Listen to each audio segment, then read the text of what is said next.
எனது பெயர் Nirojini. World visa நிறுவனம் எனக்கு பல உதவிகளை செய்துள்ளது.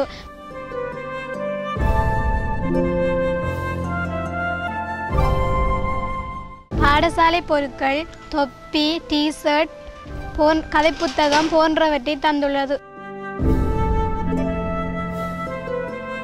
எங்கள் ஊருக்கும் வேர்ல்ட் விசா நிறுவனம் பல உதவிகளை செய்துள்ளது.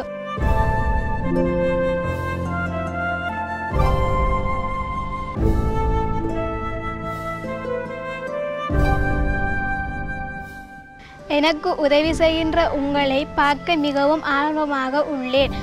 உங்களுக்கும் வேர்ல்ட் விசா நிறுவனத்திற்கும் மிக நன்றியை கூறிக்கொள்கின்றேன்.